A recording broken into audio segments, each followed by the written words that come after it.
named KC, and you'll learn why in just a moment.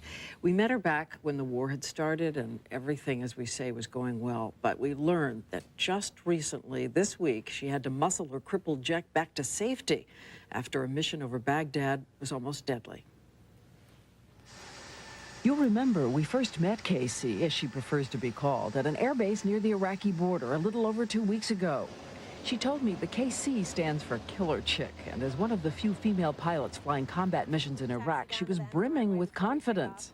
We just give each other a little bit of encouragement. We're ready to get the fight on and give each other a little pump of the fist in the air. And this week, we learned KC, who flies an A10 Thunderbolt, also known as a Warthog, was involved in a harrowing mid-air ambush over the skies of Baghdad. She spoke to our John Quinones shortly after her dramatic return to base on Monday. I heard a loud bang, and the jet rolled fairly violently to the left, and knew immediately that I had been hit. Casey's plane was badly damaged, riddled with bullet holes, needing to land. Her choice, bail out over Baghdad or try to make it hundreds of miles back to base. No way I wanted to eject over Baghdad, so I wanted to get the aircraft under control and start heading home. Still, the plane was literally on fire, the hydraulic system knocked out. She would have to fly the 51,000-pound plane manually, a technique so rarely needed with the durable Warthogs. Pilots are barely trained to do it.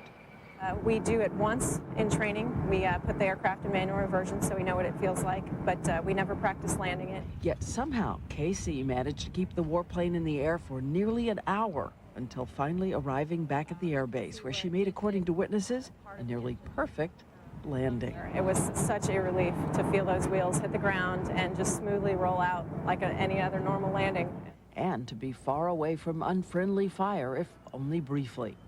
As a member of the 75th Squadron Tiger Sharks, her job is to protect the troops on the ground.